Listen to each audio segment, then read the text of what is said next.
Welcome back to the Takeout. Has the government shutdown left critical U.S. infrastructure vulnerable to cyber attacks? Now, the Cybersecurity and Infrastructure Security Agency, it's got an acronym here in D.C. We call it CISA, furloughed the majority of its staff. Coinciding with that, interestingly, a law that allows and essentially encourages companies in the private sector to work together to fight cyber attacks expired this week. For information and analysis on all of this, CBS News Homeland Security correspondent Nicole Skanga joins me now here at the family table. So, the furlough of the CISA employees, how big a deal is that? It's a big deal, Major. We talk about CISA a lot because they have a very important job, and that is to secure the nation's critical infrastructure. And what we mean by that is think about our water supply, think about the power grid, everything to our election systems. And right now, 65% of staff are on furlough. Now, because what CISA does is so mission critical, that means roughly 900 people are still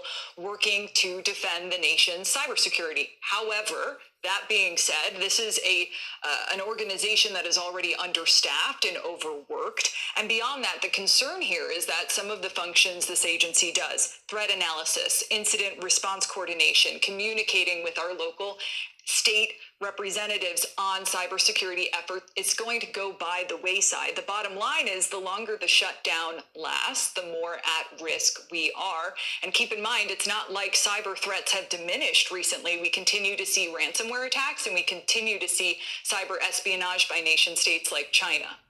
And I would imagine in this environment, Nicole, those who watch this space are fearful that during a shutdown, bad actors would find this to be a more encouraging time with which to try to do destructive things. We know that bad actors look for when we're not looking, which is why we see an uptick in ransomware attacks during the holiday season. That's why Colonial Pipeline happened during a holiday weekend, Major. So that is a huge, in addition to what you mentioned about this legislation that has gone without reauthorization by Congress. And what does that do very quickly? CISA 2015 basically allows private companies to share threat information with the U.S. government without fear of legal liability. So it encourages a see something, say something attitude within the cyber realm. Now, that's important, Major, because 85% of our U.S. critical infrastructure is privately owned. So when we talk about private companies, we're not just talking about Walmart. We're talking about your local water municipality.